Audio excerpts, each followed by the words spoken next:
নমস্কার। আমি অজুহাত দেখাবো না মনে করলে কি হবে, অজুহাত আমার পিছন ছাড়ে না। কিছু না কিছু সবসময়ই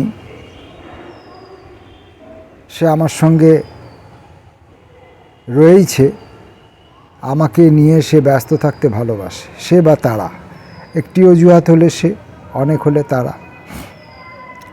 তো এখন যে সমস্যাটা হচ্ছে যে আমি যদি রোদে গিয়ে বসি তাহলে আমার ভিডিওটা উঠছে কিনা আমি দেখতে পাচ্ছি না, কেমন উঠছে, আদৌ উঠছে কিনা দেখতে পাচ্ছি না। আর আমি যদি অন্ধকারে ছায়ায় এসে বসি তাহলে ওই শীতের হাওয়ায় লাগলো নাচন, সেই নাচনজনিত কারণে যেমন ঠান্ডাও লাগছে, আবার চোখের ভেতর এক ধরনের প্রদাহ হচ্ছে। ফলে আমি যখন দেখে পড়ব আমার পড়ায় আবার সেই ভ্রান্তি আমাকে খুব ভালোবাসে, সে আমাকে ছেড়ে থাকতে পারে না। যাবে কোথায়? চতুর্দিকে গোটা পৃথিবীতে পারফেক্ট লোকে ছড়াছড়ি, ভুল লোক নেই, তাই সে আমাকে ছাড়তে চায় না। থাকবে কার কাছে? তো যাই হোক, সে যখন আমার সঙ্গে থাকবে তো থাক, আমার কোনো আপত্তি নেই। সঠিক হবার আমার তেমন কোনো তাগিদ নেই। তো কবিতা পাঠের ক্লাসে এলাম। আজকে আমার এক বহুদিনের পুরনো জুনিয়র বন্ধু সুমিতা নন্দী, তার কবিতার একটি বই নিয়ে বসেছি। তিনি বইটি আমাকে দিয়েছিলেন 2006 সালে। বইটি প্রকাশিত হয়েছিল ডিসেম্বরের 2005 সালে। সুমিতা নন্দী, লোকমুখে শুনেছি তিনি এখন দুরারোগ্য ব্যাধিতে আক্রান্ত, অসুস্থ। তিনি এখন কোথায় আছেন, কেমন আছেন আমি কোনো খবর জানি না।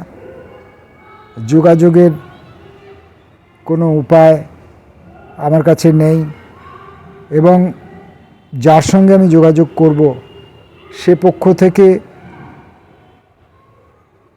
তারা যোগাযোগ করতে আগ্রহী কিনা এটা না জেনে আমি কারোর সঙ্গে যোগাযোগ করিও না। এবং এই অসুস্থতা, বিভিন্ন ব্যাধির আক্রমণ মানুষকে শুধু কষ্ট দেয় না, মানুষকে লজ্জিতও করে। কেন জানি না, কষ্ট দেয়, এটা স্বাভাবিক। কষ্ট দেয়, যন্ত্রণা দেয়, বিব্রত করে, এটা স্বাভাবিক। কিন্তু অসুস্থতাজনিত কারণে মানুষ কেন লজ্জা পায় এটা আমি বুঝি না। যাই হোক, অনেক কিছুই তো বুঝি না। তো সেই সুমিতা নন্দীর কবিতার বইটি আমি আজকে হাতে নিয়ে বসেছি। সেখান থেকে দু একটি কবিতা পড়ি। প্রথম যে কবিতাটি পড়ব সেই কবিতাটির নাম শুভেচ্ছা। এখন দেখা যাক কবি সুমিতা নন্দী পাঠকের উদ্দেশ্যে কী শুভেচ্ছা বার্তা দিচ্ছেন।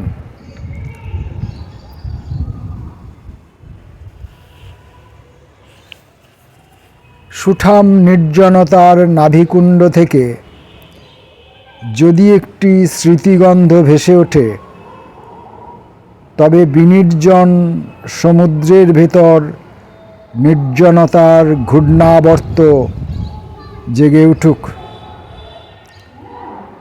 নিদাঘ নীরবতায় একটি শুক্তি প্রসবিত হলে তপস্বীর নীরবতা গ্রাস করুক। ওই সরব ঢেউ কোলাহলের পূর্ণ গ্রহণ হোক কিছুক্ষণ। যদি দীর্ঘ অদেখা একটি অশনি সংকেতের জন্ম হয়, তবে অদৃশ্যই হোক চলমান দৃশ্যাবলী আলোকবর্ষ দূরে। কস্তুরী সুবাস চেতনা আচ্ছন্ন করুক দীর্ঘ পথ সুদীর্ঘ যাত্রার।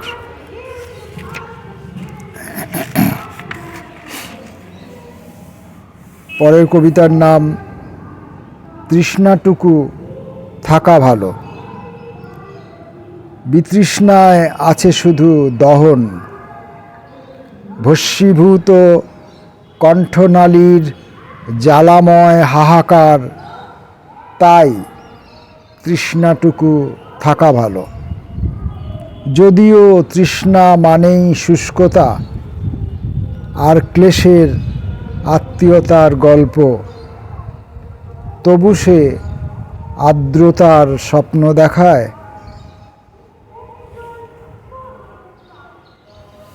পরের কবিতার নাম মাতনে দহনে। প্রাকৃতিক নিয়মেই ফাল্গুন এসে জাগিয়ে গিয়েছে কিছু আদিম নেশা। মাতোয়ারা পৃথিবী দুরন্তে ছুটেছে খুব এই কটা দিন। তপ্ত হাওয়ায় হঠাৎ সম্বিত ফিরে পায় চৈত্রের রাত। কাছেই দাবদাহের প্রান্তর। এসো অবগাহন শেষে জল শুকোই, তপ্ত বৈরাগী আঁচে গায়ে চড়াই সভ্যতার পোশাক।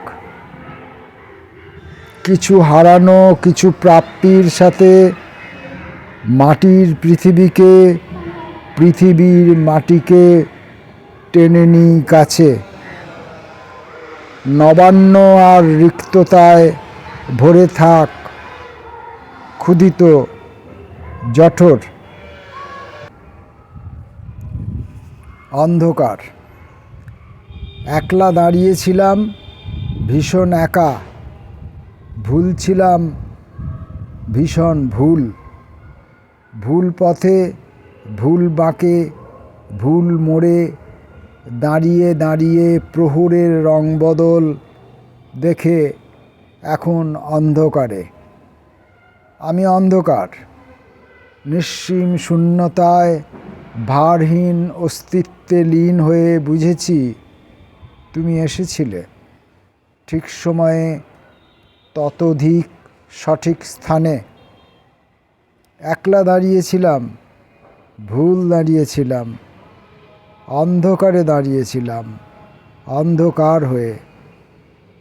তুমিও এলে সঠিক সময়ে সঠিক জায়গায়, অথচ একলা দাঁড়িয়ে। পরের কবিতা রাত। মস্তিষ্কের শিরা বেয়ে রাত নামছে, শিরা থেকে অনুশিরা হয়ে রাতের ছায়া নামে চোখে। দুরন্ত অভিমানে শব্দ ঘনীভূত হয়, শরীর ঘিরে মাতে নির্বাক শূন্যতার আবর্ত। ছায়ামাখা চোখে ঝাপসা বৃষ্টির সঙ্গ, টুকরো টুকরো ছবি আর একটা প্রিয় মুখ। আধার আর বৃষ্টি মাখা দৃষ্টিকে আলো দেয়ার ছলনায় থেকে থেকে তুলছে বিদ্যুৎ তরঙ্গ।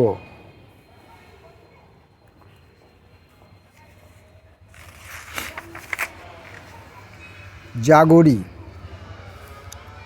এসো নির্বাক কথা, ঘুমন্ত শরীরে তোলো শলাকার ধুন। কোথাও তো ব্যথা আছে মৃত চামড়ার নিচে,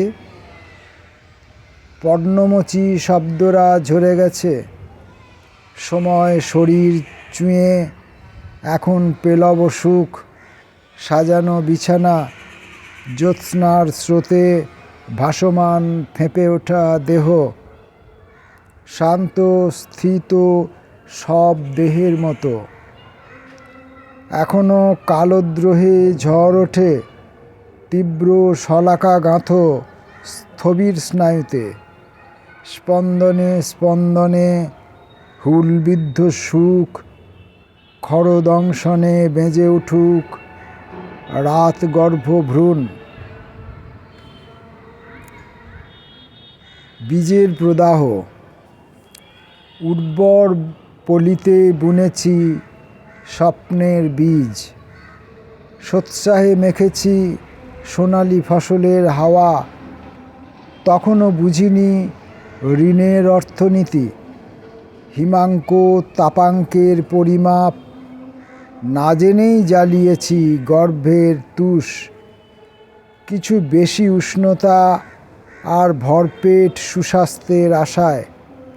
স্ফুলিঙ্গ মানেনি এ দৈনতা, ঋণগ্রস্তের অপরাধ।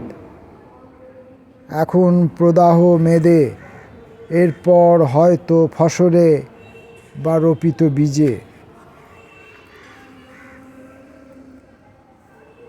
রতি বসন্ত, এসো শীতল দুপুরে বাগান করি। শরীরে রোদ সেঁকে সেঁকে তীব্র শাবলে খুঁড়ে পুঁতে দিই উর্বর ব্যথা উদ্ধত বীজ। এ বসন্তে রতি রঙে ভেসে যাক নিপাট পোশাক, মর্মর পাতার গানে ঘুম ভাঙবে চারার কুড়ির। তারপর পোক্ত গাছটির ফুল ছিঁড়ে মালা বানাবো, ঘর সাজাবো, গুনগুন গান গাবো, ভোমরাকে পুড়িয়ে জ্বালিয়ে। কেননা তখন শিকড় বেড়েছে শিরা ছুঁয়ে ধমনী বেয়ে। তোমার অলিন্দে প্রকষ্টে তীব্র বীজের পোয়াতি শরীর ফেটে। এসো শীতের শরীর ছেনে বাগান করি, রতি বসন্তে ভেসে যাক চাদর পোশাক।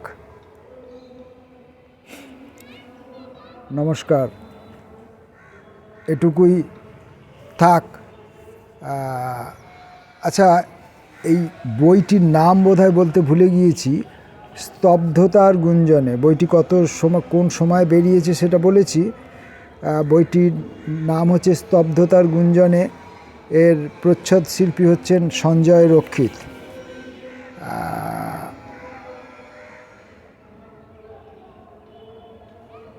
সুমিতার উপরে সেই সময় আমাদের এখানকার প্রিয় কবি, সিনিয়র কবি মৃণাল বণিক একটি পরিচিতিও এই বইটির পিছনে লিখে দিয়েছিলেন।